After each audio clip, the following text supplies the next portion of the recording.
Au dîner, ma mère a dit, c'est pour ceux qui contribuent vraiment. Ma sœur a souri, soyez heureux qu'on vous l'ait dit. J'ai dit, merci pour l'honnêteté. Puis je suis rentrée chez moi, j'ai fermé le portail de paiement et j'ai bloqué tous les appareils connectés. À 5h17, mon frère m'a envoyé un texto, on ne peut pas embarquer. Appelle la compagnie aérienne. Je les ai ignorés. Plus tard, j'ai reçu le premier appel. Je n'avais jamais ressenti une telle rage de toute ma vie. Pas quand ma sœur a accidenté ma voiture et qu'elle en a ri. Ni quand ma mère a ouvert une carte de crédit à mon nom à l'âge de 19 ans. Pas même quand mon père m'a dit que je devais m'endurcir après avoir été licencié pendant la pandémie. Mais ce dîner suffisant et soigneusement orchestré, c'est le moment où quelque chose s'est brisé en moi. Pas bruyamment, pas d'un seul coup. Mais avec cette lente et froide finalité qui a fait que tout est devenu soudain clair. Ils l'avaient installé à leur endroit habituel. Les Bianches.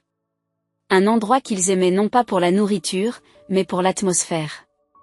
Des nappes blanches, de l'huile d'olive importée et des plats que personne ne pouvait prononcer correctement. J'y suis arrivée à l'heure, comme d'habitude. Je me suis même habillée décemment parce que je me suis dit que, pour une fois, ils voulaient juste passer une bonne soirée. Un moment calme en famille. J'étais si stupidement pleine d'espoir. Tout le monde était déjà là. Ma mère m'a embrassée sur la joue comme si elle n'avait pas rejeté 3 de mes appels la semaine précédente.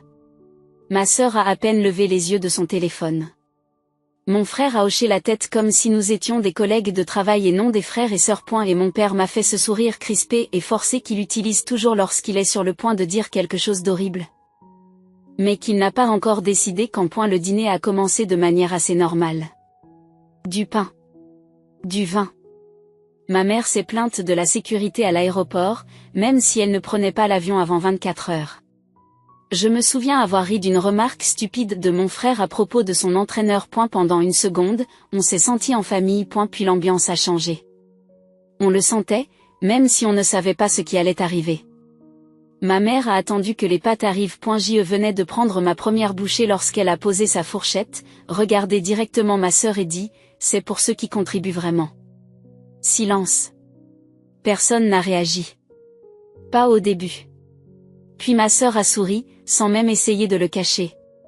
Mon frère a continué à regarder son téléphone. Mais je pouvais voir ses épaules se crisper. Mon père s'est essuyé la bouche comme s'il s'agissait d'un mercredi comme les autres. Estime-toi heureux qu'on te l'ait dit. C'est ma sœur qui a dit ça. Elle ne m'a pas regardé quand elle l'a dit. Elle n'avait pas besoin de le faire. C'était tellement répété. J'ai dit la seule chose que je pouvais dire. Merci pour l'honnêteté, et je le pensais vraiment. Non pas parce que je l'appréciais, mais parce qu'enfin ils avaient dit ce qu'ils pensaient depuis des années. Je ne faisais pas vraiment partie de la famille. J'étais la banque, le filet de sécurité, celui qu'on pouvait enjamber tant que je continuais à payer le sol. Le voyage en Italie était mon idée. Je voulais faire quelque chose de spécial. Nous n'avions pas voyagé ensemble depuis 10 ans, et je pensais que peut-être, juste peut-être, ce serait un nouveau départ. J'ai donc tout planifié. J'ai réservé les vols, les hôtels et même les excursions d'une journée. J'ai dépensé un peu moins de 30 000 € avec l'argent que j'avais économisé pendant 2 ans. Je me suis dit que j'en récupérerais une partie plus tard. C'était l'accord tacite, mais apparemment leur plan était de partir sans moi. Ils ont décidé que je n'étais pas assez motivée, que je ne comprenais pas ce que signifiait construire un avenir. Tout cela a été chuchoté dans mon dos, puis m'est tombé dessus comme si de rien n'était. J'ai payé la facture. Bien sûr, personne ne l'a proposé. Ils ne le font jamais. Je suis partie sans dire au revoir. En rentrant chez moi, je ne me suis pas emportée, je n'ai pas crié. Je me suis assise, j'ai ouvert mon ordinateur portable et j'ai commencé à tout annuler. Les vols, les hôtels, les locations de voitures. Toutes les réservations que j'avais faites. Le système m'a permis d'en récupérer environ 80%. J'ai donc perdu 6 000 $ pour avoir le privilège de ne pas être humilié de l'autre côté de l'Atlantique. Ensuite, j'ai révoqué tous les dispositifs liés. Ma sœur, ma mère, mon père avaient tous accès à mon application de voyage. Je les ai expulsés. Puis j'ai bloqué tout leur courriel sur mon compte. J'ai terminé vers 3 heures du matin. À 5h17, mon frère m'a envoyé un texto, on ne peut pas embarquer. Appelle la compagnie aérienne. À 18 heures, j'avais 5 appels manqués de ma mère, 2 de mon père, 3 de ma sœur. Un texto de mon père disait juste « Qu'est-ce que tu as fait ?» À 8h10, le téléphone a de nouveau sonné. J'ai décroché. « Tu as quitté l'appartement. Je veux que tu partes d'ici la semaine prochaine. » Puis il a raccroché. Je suis restée là, dans le silence, à regarder autour de moi l'endroit que j'avais appelé ma maison pendant 2 ans. Techniquement, il y en a eu N.Je leur ai versé $1000 par mois pour y vivre.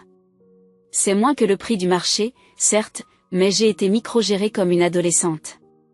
Ils choisissaient quand la climatisation pouvait être allumée, qui pouvait me rendre visite, quel meuble était acceptable. Et la semaine prochaine, non.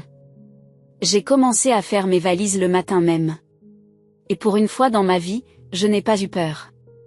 Je me suis sentie libre. Je n'ai pas répondu à son appel, ni à son message, ni à ses menaces. J'ai simplement commencé à faire mes valises lentement, délibérément, non pas parce que j'avais peur. Je ne l'étais pas, mais parce que je voulais m'en souvenir. Je voulais me souvenir de chaque vêtement que j'avais plié, de chaque tiroir que j'avais vidé.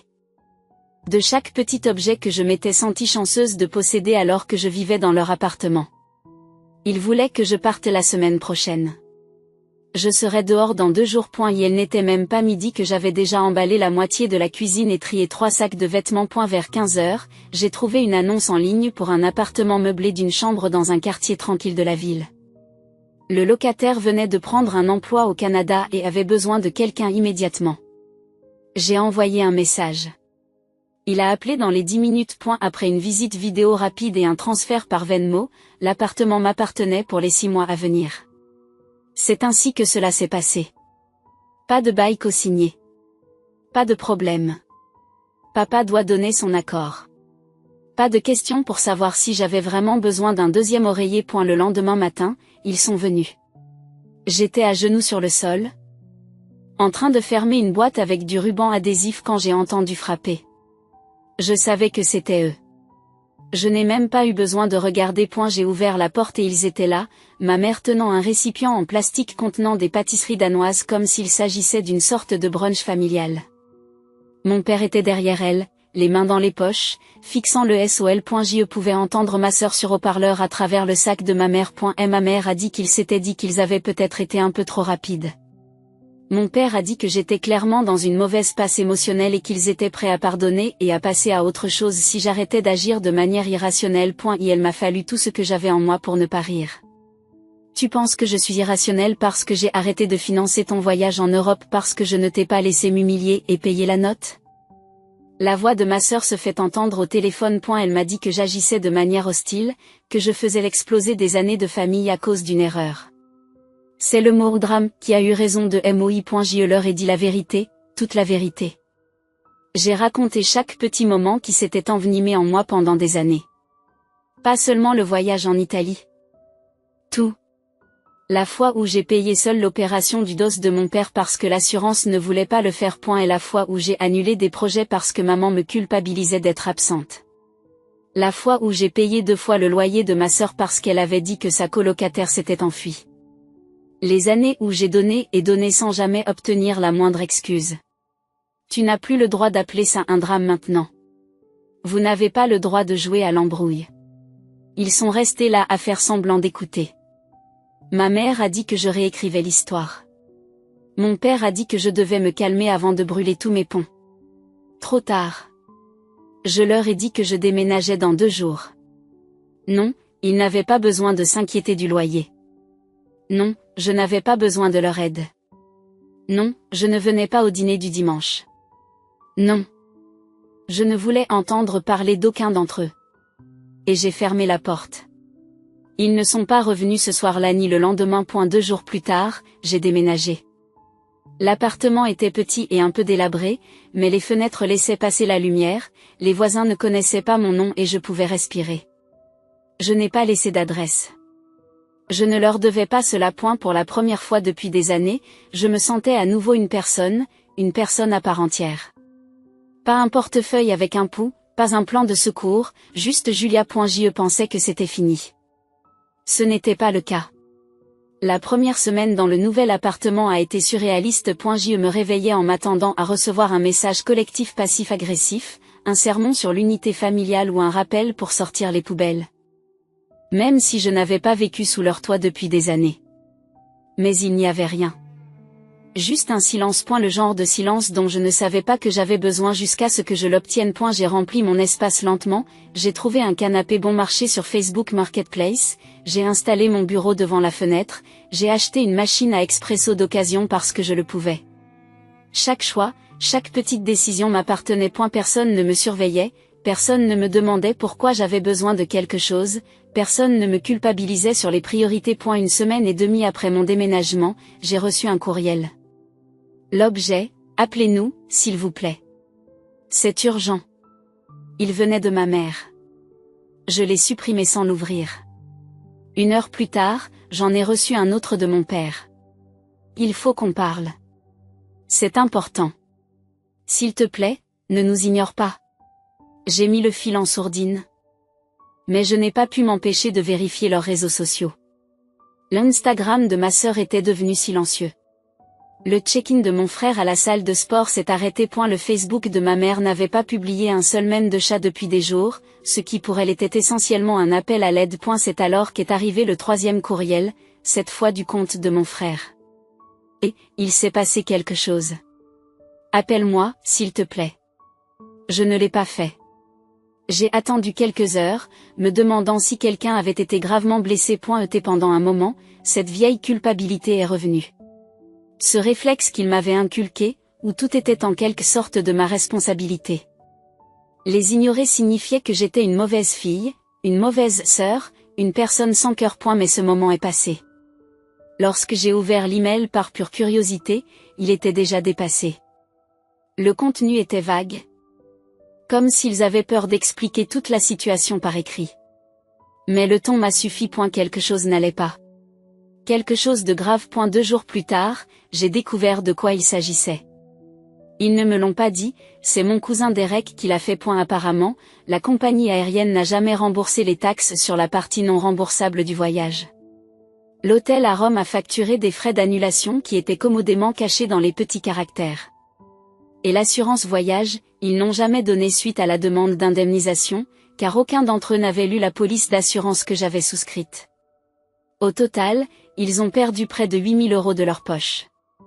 Pire encore, mon père avait placé une grande partie de cette somme sur une carte pour laquelle il était déjà en retard. Et la banque a gelé son compte après une erreur de paiement. Et le remboursement des frais de scolarité de ma sœur par son employeur est tombé à l'eau. Leur voyage qui n'a jamais eu lieu a tout de même réussi à les ruiner. Le karma a un excellent timing. C'est à ce moment-là qu'ils ont commencé à mendier. Les appels ont repris. Cette fois, ce sont des messages vocaux. Mon père balbutiait qu'il avait besoin de parler. Ma mère pleurait. Ma sœur disait que c'était allé trop loin et qu'ils souffraient tous. J'ai écouté tout cela. Je n'ai répondu à aucun d'entre eux.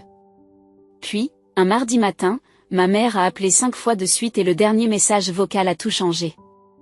Elle m'a dit, entre deux sanglots, que si je ne les aidais pas maintenant, je n'étais plus leur fille. J'ai écouté ce message 2 fois. Je suis restée assise à regarder le mur pendant que je comprenais. Tu n'es plus notre fille. Ce message était destiné à me culpabiliser, à me manipuler. Mais ça n'a pas fait mal comme il le pensait. Je me suis sentie pathétique. Désespérée. Vide. Je n'ai pas répondu. 2 mois ont passé. J'ai recommencé à sentir que j'avais un rythme. Les courses. Le travail. Les amis. La paix. Je dormais mieux. J'avais l'air en meilleure santé. Les gens le remarquaient. Puis, un après-midi, j'ai vu quelque chose qui m'a arrêté net. Je marchais pour aller déjeuner. Et il y avait la voiture de mon père. Sauf que ce n'était pas mon père qui la conduisait. Une semaine plus tard, mon cousin m'a envoyé une capture d'écran. Ils avaient vendu la voiture. Dès que j'ai vu la voiture de mon père sur Facebook Marketplace, quelque chose a changé. Je n'ai pas été surpris qu'ils l'aient vendue. Ils ont toujours fait passer leur fierté avant la planification. Mais ce qui m'a pris au dépourvu, c'est la rapidité avec laquelle tout s'est effondré. 2 mois à peine après l'annulation. Il se débarrassait déjà de ce qui était son bien sacré. Cette voiture était son identité, son trône, sa déclaration au monde. Maintenant, c'était la première voiture d'un adolescent. Probablement remplie de fumée de vapotage et de mauvaises décisions. Je pensais que c'était la fin de leur spirale. Ce n'était pas le cas. Une semaine plus tard, alors que je revenais de l'épicerie, j'ai trouvé quelqu'un devant ma porte. Sweat à capuche, lunettes de soleil, sac à dos. Pendant une seconde, j'ai cru qu'il s'agissait d'un voisin. Puis je l'ai reconnu, c'était mon frère. Je n'avais pas eu de nouvelles de lui depuis la nuit où il m'avait envoyé un texto de l'aéroport comme un fou. Pas d'avertissement non plus. Il s'est juste pointé comme s'il s'agissait d'une sitcom, et nous étions sur le point de nous réconcilier autour de quelques bières. Il n'a pas attendu d'être invité à entrer. Elle est passée devant moi. S'est assis sur le bord de mon canapé et l'a dit. Ils ont besoin d'aide. Je me suis appuyée contre le mur et j'ai écouté. Apparemment, les choses avaient pris un tournant. Leurs économies étaient épuisées. Les cartes de crédit étaient bloquées. La banque avait commencé à envoyer des avertissements. Les heures de travail de ma mère ont été réduites. Ma sœur, qui était censée être celle qui réussissait, faisait l'objet d'une sorte d'enquête des ressources humaines dans son entreprise. Il s'agissait d'une affaire d'utilisation abusive d'une carte d'entreprise. Il n'a pas donné de détails, et je n'ai pas demandé. C'est alors qu'il m'a mis la puce à l'oreille. Ils sont en retard sur le prêt hypothécaire. C'est celui qu'ils ont toujours gardé au-dessus de ma tête. L'appartement qu'ils m'ont laissé habiter pour 1 000 $ par mois en me rappelant constamment la chance que j'avais. Maintenant, il était menacé. 2 mois de retard. La banque avait déjà envoyé des avis. Je n'ai rien déhité. Elle a fouillé dans son sac à dos et en a sorti une enveloppe comme s'il s'agissait d'une grande révélation.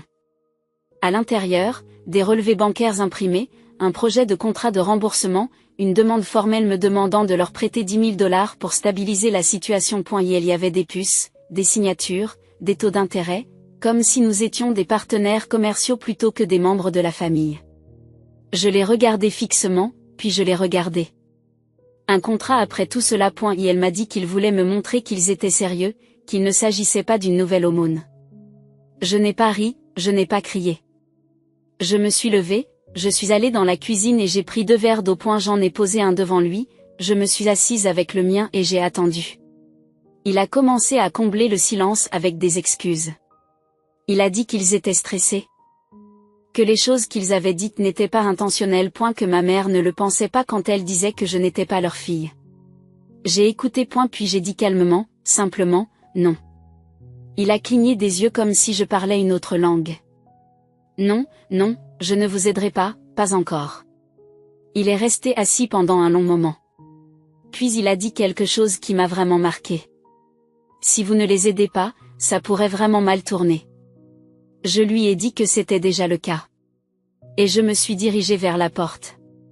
Il n'a pas discuté, il s'est juste levé, a marmonné quelque chose sur le fait qu'ils allaient s'en sortir et est parti. Ce soir-là, j'ai reçu un message vocal de ma mère. Sa voix était tremblante. Nous n'aurions pas dû dire que tu n'étais pas notre fille. Nous étions en colère, nous avions peur. Tu sais qu'on ne le pensait pas. Je l'ai effacé. Parce que je ne me souciais plus de savoir si elle le pensait ou non. C'était ce qu'il pensait vraiment. Je n'étais une famille que lorsque j'étais utile. Quand je ne l'étais pas, j'étais jetable. 3 jours plus tard, il s'est passé quelque chose qui m'a complètement pris au dépourvu. J'ai reçu un courriel d'alerte à la fraude de la part de mon service de surveillance du crédit.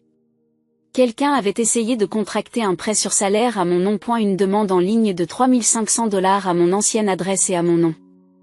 Mais la demande n'a pas abouti parce que j'avais gelé mon crédit il y a plusieurs mois, juste après mon déménagement. Ce n'était qu'une précaution à l'époque. Je n'aurais jamais imaginé qu'il s'agirait de. J'ai demandé une copie de la demande.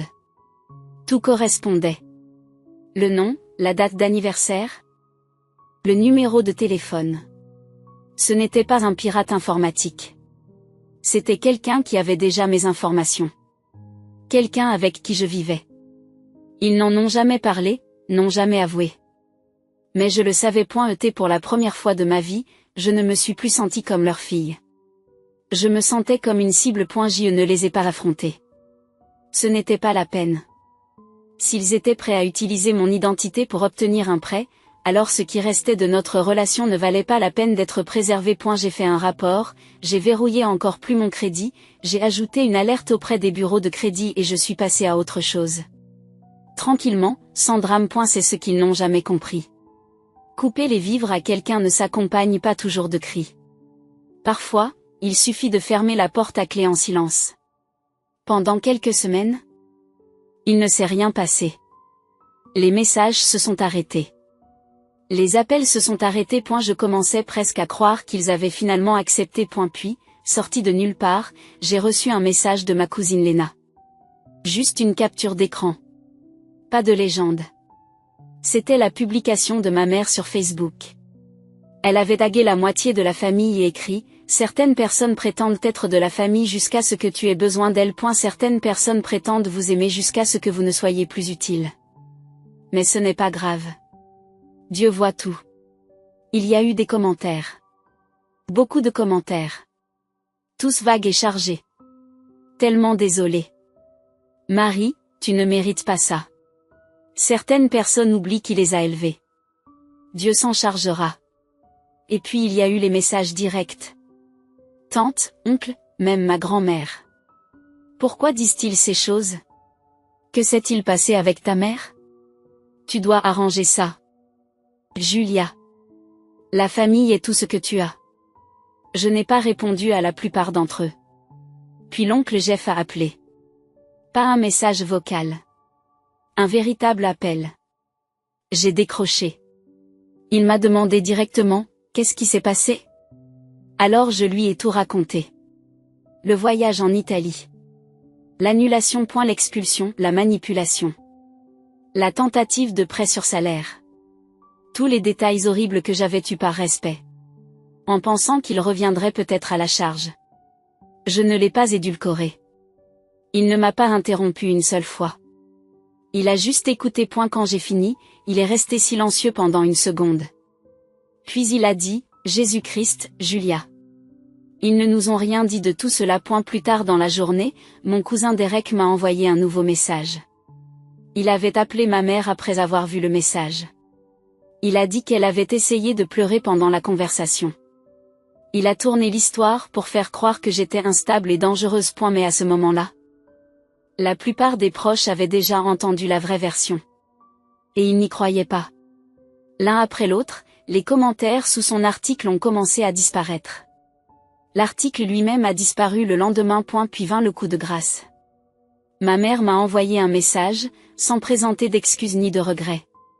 Elle m'a simplement dit, j'espère que tu es heureuse. Tu as monté tout le monde contre nous. Je l'ai regardé pendant une minute. Puis j'ai tapé une phrase. Tu as fait ça tout seul. Envoyé. Bloqué. Et pour la première fois depuis des années, je ne me suis pas senti coupable. Après l'avoir bloqué, je m'attendais à ce que les choses redeviennent calmes. J'ai pensé que c'était peut-être la fin. Le dernier coup. Le dernier coup pathétique. Mais j'aurais dû m'en douter. Le silence n'est pas le style de ma famille. S'ils ne pouvaient pas me contrôler, ils essaieraient de contrôler la façon dont les gens me voient. 3 jours plus tard, je me suis réveillée avec un flot de notifications. Apparemment, ma mère avait publié un nouveau message sur Facebook. Un de ces messages dramatiques en noir et blanc sur fond de texte. Le genre qui criait victime. À des kilomètres à la ronde. On pouvait y lire, il n'est pas bien mentalement. Veuillez prier pour mon fils. Nous avons le cœur brisé, mais nous faisons de notre mieux. Certaines choses sont hors de notre contrôle. Mon nom n'était pas mentionné, mais tout le monde savait de qui elle parlait. Et au cas où il y aurait eu un doute, elle a commenté son propre message avec une vieille photo de moi à l'âge de 12 ans, souriant lors d'un pique-nique familial. Je me suis senti mal. Puis les appels ont commencé. D'abord ma grand-mère, puis Anna-Risa, puis un cousin éloigné dont je n'avais pas eu de nouvelles depuis des années. Ils étaient inquiets. Ils avaient entendu dire que je partais en vrille, que j'allais peut-être mal. Que j'avais perdu le contact avec la réalité. Certains m'ont même demandé si j'avais pris de la drogue. J'ai ri. Pendant une minute, j'ai vraiment ri. Non pas parce que c'était drôle, mais parce que c'était tellement prévisible. Puis la vraie surprise est arrivée. Une ancienne collègue de travail de ma mère, Cheryl, m'a tendu la main. Je me souvenais à peine d'elle. Mais elle m'a dit qu'elle m'avait toujours appréciée, qu'elle me trouvait polie et qu'elle voulait m'avertir. Apparemment, ma mère avait pleuré au travail, disant que je me coupais du monde et que je proférais des menaces. Qu'elle craignait pour ma sécurité. Pour leur sécurité. Elle a même suggéré à Cheryl qu'elle envisageait de demander une ordonnance restrictive à mon encontre. Cela m'a stoppé net. Je n'avais rien fait. Pas d'appel. Pas de visite. Pas de menace. Pas même un seul message depuis mon départ. Mais elle plantait des graines. Juste assez de peur. Juste assez d'ambiguïté. Et c'est là que j'ai réalisé qu'il ne s'agissait plus d'argent. Il s'agissait de contrôle. Il ne pouvait pas me faire honte pour que j'aide. Il ne pouvait pas me culpabiliser pour que je revienne. Alors maintenant, ils essayaient de m'isoler.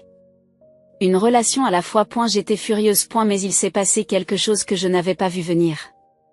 L'oncle Jeff, celui-là même à qui j'avais tout raconté, a posté son propre statut cet après-midi-là. Public. Avec son nom complet. En gras. Il est difficile de voir les gens réécrire l'histoire pour se protéger. Je suis fière que ma nièce ait enfin posé des limites. Peut-être que si nous avions été plus nombreux à le faire plus tôt, les choses auraient été différentes. Le message est devenu viral dans notre groupe familial. Tout le monde l'a vu. Certains m'ont envoyé un message privé pour me dire qu'ils étaient désolés. D'autres ont raconté comment ils avaient été manipulés. Il s'est avéré que je n'étais pas la seule que mes parents avaient manipulée au fil des ans. J'étais simplement la première à leur opposer une résistance aussi forte. Puis vint la surprise finale. Mon père m'a envoyé un email. Pas de sujet. Pas de message d'accueil. Juste une ligne. Tu as assez embarrassé cette famille. Nous te bloquons. C'est tout. Pas d'excuses. Aucune tentative de paix. Juste une dernière tentative pathétique de reprendre le pouvoir. Et je les ai laissés faire. Parce qu'à ce moment-là, ils n'étaient plus ma famille. Juste des gens que je connaissais. Une seule mise à jour. Un peu plus d'un mois s'est écoulé depuis le dernier message de mon père. Celui où il disait que j'avais mis la famille dans l'embarras et qu'elle me bloquait. Je n'ai jamais répondu. Et ce n'était pas nécessaire. C'était le dernier fil coupé, le dernier bruit. Après cela, tout s'est arrêté. Pour la première fois de ma vie, il n'y a pas de tension lorsque je consulte mon téléphone. Pas de panique lorsque j'ouvre ma boîte de réception. Aucune obligation ne pèse sur mes week-ends. Juste le silence et la liberté. Et la vie n'est pas glamour. Mais elle semble réelle. Je vis toujours dans un petit appartement avec des portes de placard tordues et un robinet qui siffle comme un serpent tous les matins. Je mange encore des boulettes congelées bien plus souvent que je ne le devrais. Mais je peux respirer ici.